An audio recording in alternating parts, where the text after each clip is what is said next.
right. What's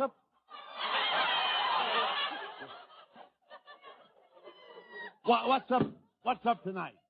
I beg your pardon? I say, what's up tonight? Well, I want to tell you, I took my Aunt May to the football game at the Coliseum this afternoon. Yes. At the end of the first quarter, a drunk came in and yelled, "Whose game?"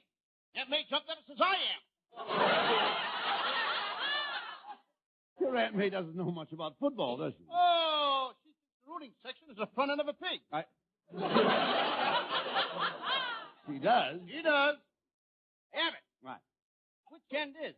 Right. You don't know much about football yourself, do you? Oh, are you kidding? You should have seen me in college, Abbott. I was a triple threat man. I could run, kick, and pass. Boy, I could really throw it in those days. You're not doing so bad tonight, either.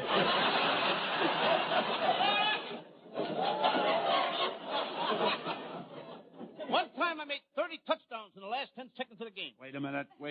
How could you make 30 touchdowns in 10 seconds? I had to. My mother had a bet on the game. You know, the quarterback would drop back, and then the left guard tackle left end would open up a hole, and the hole big enough you could drive a truck through. And what did you do? I drove the truck. Once I caught a kickoff and started down the field, there were only 21 men between me and the goalpost. 21 men? Yes, even my teammates hated me. That's enough, Costello. I don't think you know the first thing about football.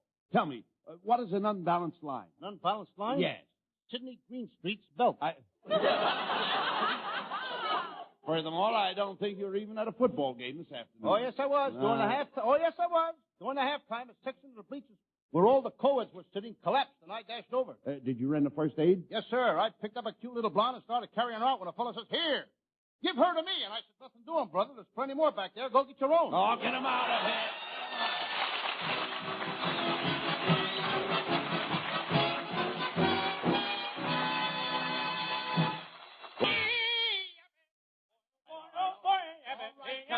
Look, Costello. Wait a minute. That's a beautiful suit you're wearing tonight. I like it myself. You look like a Rhapsody in brown. All right, never mind that. Look, where have you been all day, Lou? Huh? Where have you been all day? Well, I'll tell you, I was helping my Aunt May. She refurnished the whole house for Thanksgiving. What kind of furniture did you get? Chairs, tables, and beds. No. I mean, what period is the furniture? Louis the 14th, colonial, or late French provincial? It's early Army surplus. What? Don't hop on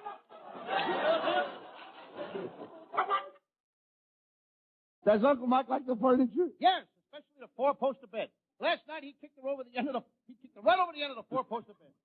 Why in the world did he do a thing like that? He dreamed he was playing for Notre Dame and his team needed the extra point.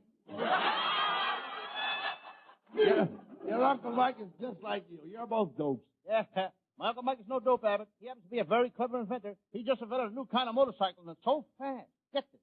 This motorcycle is so fast that you can get on it in Los Angeles at midnight and be in Cucamonga at 2 o'clock in the morning. Is that so? Yeah, but there's only one thing wrong with it. What's that? Who wants to be in Cucamonga at 2 o'clock in the morning?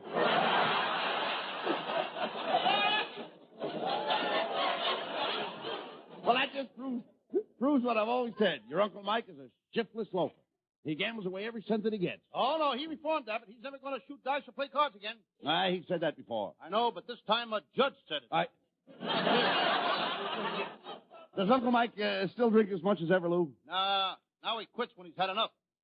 How can he tell when he's had enough? Well, he sits across the table from Aunt May, and he sits there with a big bottle and he starts drinking. The minute Aunt May starts looking good to him, he knows he's had enough.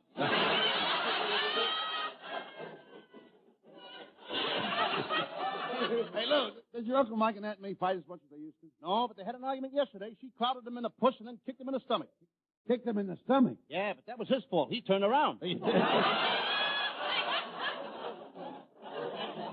your Uncle Mike still work for the orange growers, Lou? Oh, yes. Very important man in the orange business, Abbott. He's the only guy that can tell a California orange from a Florida orange. How does he do it? Well, he cuts an orange in half, holds it over a map of the United States, and squeezes it. If it's a California orange, it squirts all over Florida.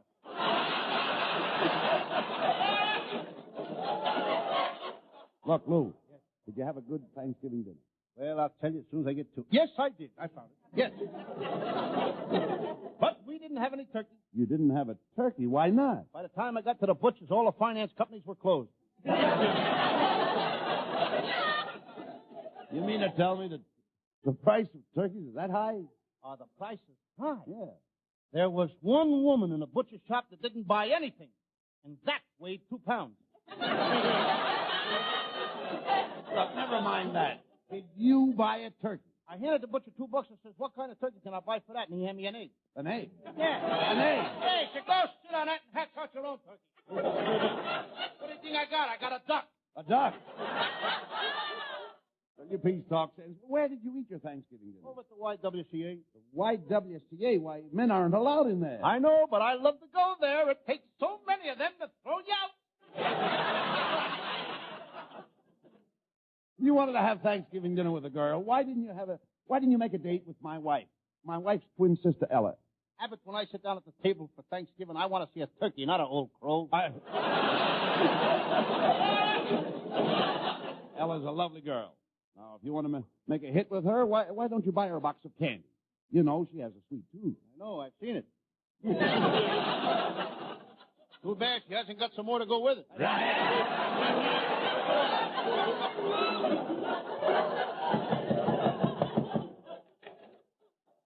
Gentlemen, I've got a few turkeys left over from the Thanksgiving rush. Would you like to buy one? What kind of turkeys have you got? I've got Texas turkeys and Vermont turkeys. How do you tell them apart? Vermont turkeys are still wearing Hoover buttons. I don't think we'd be interested. Turkeys are too high this year. Well, then, how about buying a raffle ticket on a great big turkey for $25? I'll take 2 of them. Here's $50. Thanks. Here's your tickets for the biggest turkey in town. Wait, just a minute. Whoa. These aren't tickets for a turkey. These tickets are for the Abbott and Costello radio show. Do you know of a bigger turkey?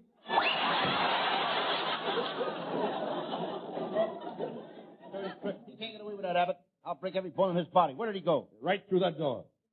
He did, huh? Yeah. Open up that door. Well, the door is open. What are you going to do about it? What do you want? I just wanted to say goodbye.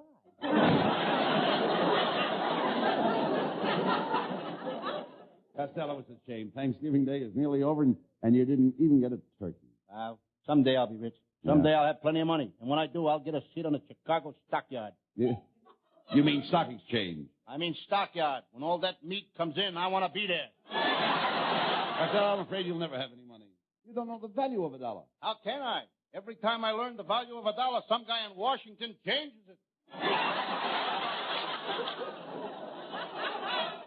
Well, happy Thanksgiving, boys. Look, Costello, it's our secretary, Viola Vaughn. Viola, you look beautiful. How about you and me stepping out after the show? Oh, tonight? Gee, I'll be tied up at home tonight. Good. Maybe you'll be more fun that way. I'll come over and untie you.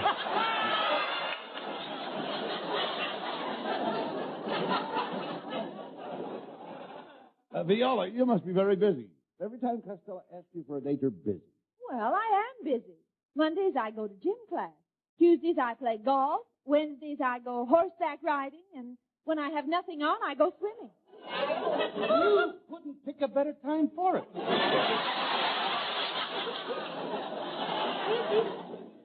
On second thought, this is Thanksgiving, and I'm kind of hungry for a date. Then why not go out with me? Abbott, she says she's hungry. She's not starving. Now, suppose I did invite you over to my house tonight, Costello. What would you do? Oh, well, we play games. We play like hide and seek, maybe post office. Oh, that's a kid's game. Not the way I play it. All right, now, wait a minute. Well, how do you play hide and seek? Well, first you count up to 10, then run and hide in the closet. Then I count up to 10 and run and hide in the closet. It's a lot of fun. Wait a minute. Where does the fun come in? We both run to the same closet. Nah, Costello, I don't think I'll invite you over. You're too fickle. What do you mean? Well, last week after the rehearsal, you were taking a nap, and I sneaked in, and you were dreaming and saying, "No, Rita, I won't kiss you. No, no, no." So what? My name is not Rita. What are you kicking about? I said no, didn't I? Viola was right. You are fickle. You're always flirting with girls. Last night I saw you driving down Hollywood Boulevard and you winked at a girl. I only winked because something got in my eye. And she got in your car, too. Well, I'm surprised at you two arguing over girls. You're right, Viola. They aren't worth it. Women are responsible for a lot of stupid things. Shame on you, Abbott, bringing your mother into this conversation. You idiot. Why don't you find yourself a girl and get married? Viola, you're the kind of a girl I'd love to be married to. Why do you want to marry me? Being married to you would be wonderful. We could have 10 children. 10 children? Yes, and if we like them the second year, we could have 10 more. Viola, would be silly to marry you. All you do is chase girls. Mr. Abbott is right, Costello. I understand that you've kissed every blonde in Hollywood. I have not. Well, all right. Name one blonde in Hollywood you haven't kissed. I'll name 2. Alan Ladd and Van Johnson.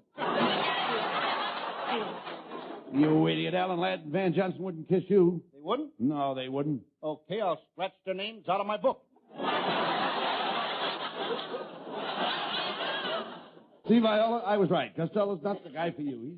He has no brains, he has no looks, and he has no money. I'm beginning to think you're right. Just a minute. Now listen here, Abbott. If you don't stop crabbing me with girls, I'm going to hide your corkscrew. No!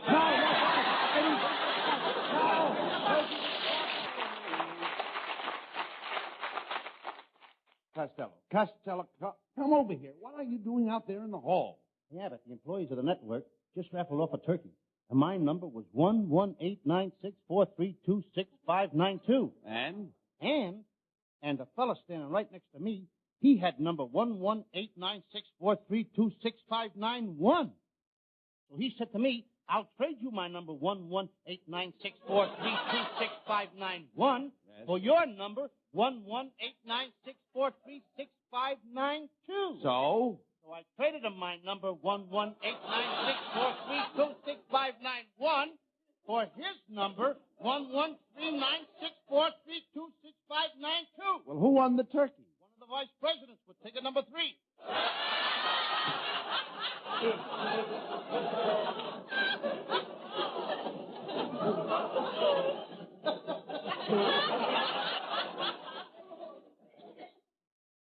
But I don't care, Abbott. I don't like turkeys anyway. If all the turkeys in the world were laid end to end, that's the part I would get. Well, you know, Lou, my wife is crazy about turkey. Today when she sat down at the table, she had a turkey neck. Why don't you wear a muffler? Nobody would notice it. What's that roll of paper under your arm? That's a Thanksgiving play we're going to do for the people tonight. And I wrote it myself. Oh. What's the name of your play? I call it The Brave Little Band of Pilgrims Who Landed on Honest John's Rock. Yeah, dummy, that's Plymouth Rock. How do you like that? Even in those days, Honest John was the only one that could get a Plymouth. Never mind that. Let's get along with the play.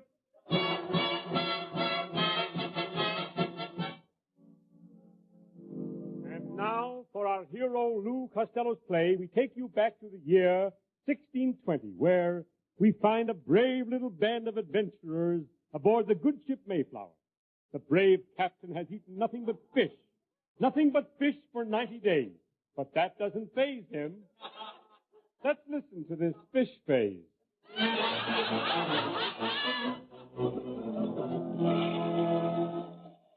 First mate John Alden Costello, where are you? Here I am, Captain Miles Standish Abbott. We've had some pretty tough weather. How's the ship holding up? I have a report on the mizzen mast. What about the mizzenmast? It's been missing for 3 days.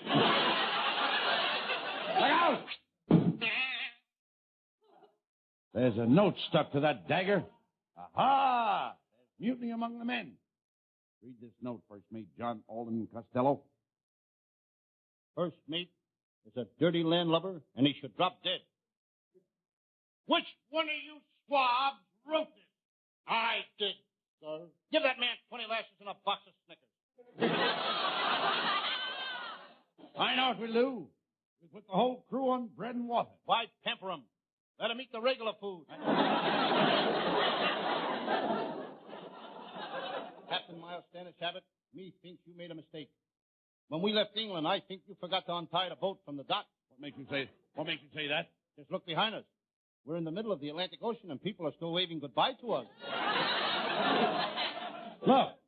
Look, John Alden Costello, there's land ahead. We should be proud. The Mayflower has broken all records for the Atlantic crossing. Yes, we beat the Queen Elizabeth by 326 years. Thank Columbus for showing us the way. He marked the route. That's funny. I didn't see a Burma shave sign all the way across. John Alden Costello, watch where you're steering the boat. Don't worry, Captain Miles Standish Abbott.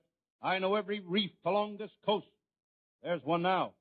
You idiot. That's the shore. Quick, drop the anchor. Aye, aye, sir. Here she goes.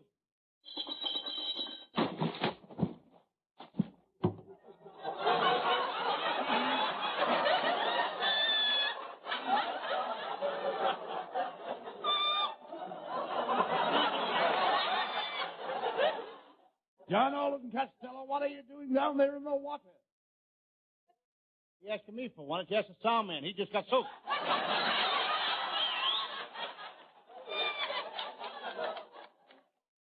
What are you doing down there in the water? I forgot to let go of the anchor. So the little boat Mayflower made the crossing. The shore was deserted. No Indians came down to greet them. It was 7 o'clock on a Sunday night. All the Indians were home in their wigwams. Listen. They're all trying to guess the mystery tune on Stop the Tom Tom. First mate John Alden Costello drops the gangplank, and down the runway comes the beautiful Priscilla.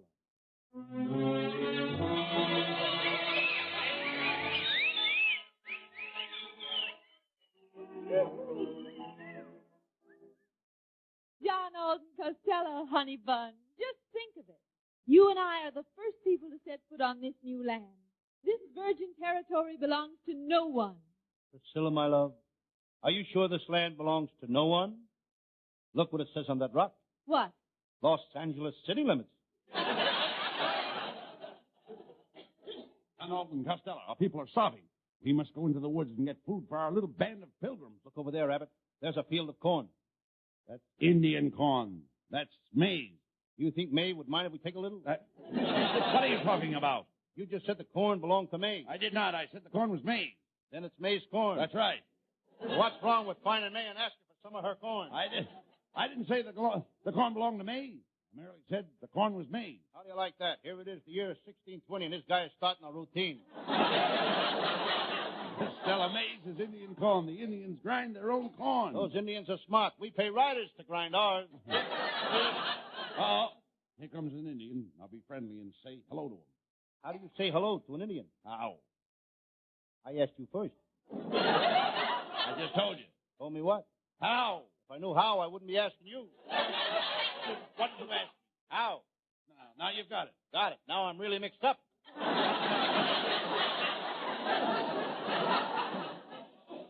Stella, we be after our scalps. Look, there's a note tied on that arrow. I'll read it. Men, are you slowly losing your hair? See Chief Tomahawk and lose it all at once. Costello, here comes an Indian, and he has his hand raised. Say something to him. Chief, you can go now. Bud, me scout. Me chief underwear. Why do they call you Chief Underwear? Me creep up on you.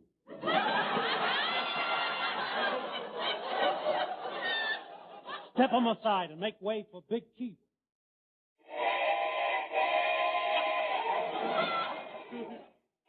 That must have been a super chief. Watch 'em language, paleface. Meet 'em Big Chief running water. He looks like a big drip. Chief, meet my friend John Alden Costello. Are you gay? Are you gay? Abbott, we got to get better actors. You dummy, you're reading that wrong. That's Ugh. Listen, Tubby, I've got as much right to play an Indian as you have to play John Alden. Oh, yeah? I'll have you know that my great-grandfather goes back to Martha Washington. He does? Yes, of course, he only goes back there when George isn't home.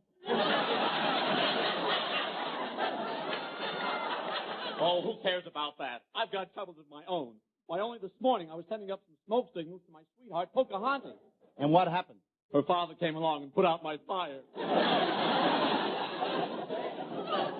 Well, I've got to go now, and as we say in Indian, you pa da umstead amahak to you. And your father's busted tomahawk to you, too. John Alden Costello, I haven't the courage to propose to the fair Priscilla. You, as my best friend, must do it for me. You mean you want me to make love to the fair Priscilla for you? Yes. He doesn't know me very well, does he, folks? Go into Priscilla's cabin, John Alden Costello. Propose to her. Propose to her for me. Tell her I'm a soldier. And if she refuses me, I'll go back to the bottle. You mean you'll go back to the battle? You go back to what you like, and I'll go back to what I like. Now go ahead, John Alden Costello, my little bouncy Boston baked bean. Ah, Priscilla, my little tomato. Smother me with the ketchup of your kisses. When I'm close to you like this, something cold seems to spread all over me. It does. Yes, you dropped your popsicle down the back of my neck. Pray tell me, why have you come here? I proposed to you for my dear friend, Miles Standish Abbott, the poor broken-down guy. He couldn't come himself. He's all shot. He's practically falling apart. He can't even read a straight line anymore. And he's got plenty of company, too.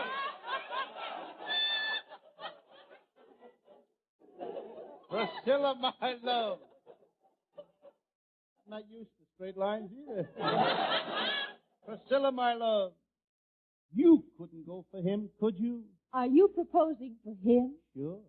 It must be wonderful to have a true devoted friend like you. If Miles Standish Abbott had another friend like me, he wouldn't need any enemies.